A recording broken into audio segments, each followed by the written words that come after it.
Hello friends, आज मी बनवणार आहे चिकनची भाजी। सगळ्यात अगोदर मी चिकन स्वच्छ पाण्याने धुवून घेतलेलं आहे आणि त्यासाठी मी घेतलेला आहे कांदा, कोथिंबीर, अद्रक आणि लसूण। अद्रक, कोथिंबीर आणि लसूणची पेस्ट करून घ्यायची आहे।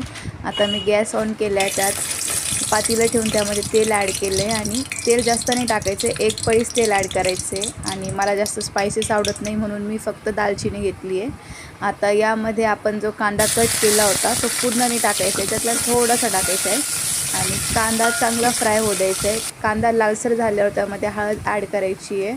हळद टाकल्याच्यानंतर आपण जे अद्रक, लसूण आणि कोथिंबीरची पेस्ट बनवून घेतली होती ती ॲड करायची आहे आणि पेस्ट ॲड केल्याच्यानंतर आणि सगळ्यात मेन इम्पॉर्टंट, अगोदरच गरम पाणी म्हणजे पाणी आपल्याला उकळून घ्यायचं आहे, एकदम गरम करायचं आहे। थंड पाण्याचा वापर नाही करायचा, जर थंड पाणी यूज केलं तर भाजीची चव जाते, त्यामुळे आपल्याला गरमच पाणी यूज करायचे पूर्ण भाजीमध्ये।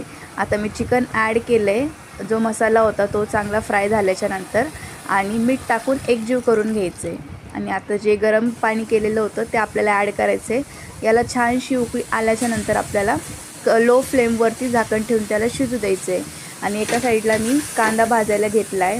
कांदा चांगला लालसर थोडासा काळा झाला पाहिजे। त्यानंतर आपल्याला याच्यामध्ये थोडे ड्रायफ्रूट म्हणजे काजू आणि बदाम ॲड करायचे, ते पण आपल्याला भाजून घ्यायचे आणि हे थंड झाल्याच्यानंतर याची एकदम पेस्ट बनवून घ्यायची आहे। आता पेस्ट बनवून झाली आहे।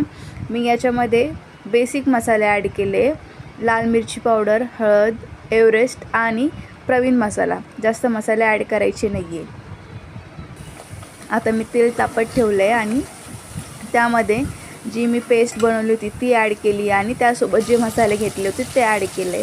आता मसाला शिजला आहे, आपल्याला कसं कळेल, जेव्हा मसाल्याला तेल सुटतं तेव्हा समजून जायचं की मसाला फ्राय झालेला आहे आणि शिजलेला आहे।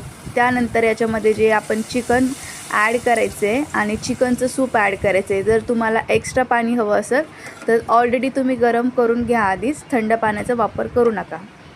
आणि भाजीला कलर बघू शकता तुम्ही किती छान आला आहे। एका साईडला मी भाकरी करणार आहे, म्हणजे मी एका हाताने मोबाईल पकडला आहे आणि एका हाताने कुकिंग पण करते आहे। प्रॉपर जेवढं होतं आहे तेवढं मी ॲड केलं आहे। मी बेसिकली 2 भाकरी करणार आहे, ज्वारीची भाकर आणि बाजरीची भाकर। याच्यामध्ये डिफरन्स असा असतो की ज्वारीची भाकर आपण जी करतो, ज्वारीच्या भाकरीला थोडं एक्स्ट्रा मळावं लागतं आणि ज्वारीच्या भाकरीला जास्त पाणी टाकावं लागतं पीठ मळायच्या वेळेस, आणि बाजरीच्या भाकरीला जास्त पाण्याची गरज राहत नाही, कारण बाजरीची भाकरीचं पीठ हे चिकनं असतं, त्यामुळे बाजरीच्या भाकरीच्या पिठाला कमीच पाणी वापरा। आता मी दोन्ही पण भाकरी करून घेतल्या आहे। मी बाजरीची भाकरी भाजून घेते, मी गॅसवरच भाजते। तुम्ही तव्यावर पण भाजू शकता, पण मला तव्यावर भाजलेली भाकर आवडत नाही, मी गॅसवर भाजते आणि तुम्ही बघू शकता किती छान कलर आला आहे भाकरीला। भाकरी ही प्रॉपर भाजली गेली पाहिजे, थोडीफार पण कच्ची नाही राहिली पाहिजे। बेसिकली आमच्या घरामध्ये सगळ्यांना माझ्या हातच्या भाकरी सगळ्यांना खूप आवडतात, कारण की मी पतल्या पण करते आणि कडक पण करते, म्हणून कधी जर भाकरी करायच्या असल्या तर आमच्या घरामध्ये मीच भाकरी करते आणि भांडे पण मीच घासते, दुसरं कोणी घासत नाही। एवढ्या 2 गोष्टी फक्त मीच करते। आता माझी बाजरीची भाकर पण व्यवस्थित भाजून झाली आहे। आपल्याला कमी जास्त करायचं आहे गॅस, पूर्ण फुल गॅसवरती नाही भाजायची भाकर, ती जळू पण शकते आहे। म्हणजे आता एका हाताने मोबाईल पकडला आहे आणि एका हाताने मी भाकरी भाजते, तर मला म्हणजे चटका पण लागला आहे, पण मी जेवढं होते तेवढं प्रॉपर रेकॉर्ड करते सगळं। आणि आता प्लेटिंग करूया। माझ्या म्हणजे दोन्ही पण भाकरी रेडी झाल्या आहेत, ज्वारीची पण आणि बाजरीची पण। तुम्ही बघू शकताय मी दोन्ही पण भाकरी एकदम मस्त केलेल्या आहे, गोल गोल, आणि त्या कडक भाजल्या, लालसर पण भाजल्या आहे आणि कडक झाल्या आहे मस्त।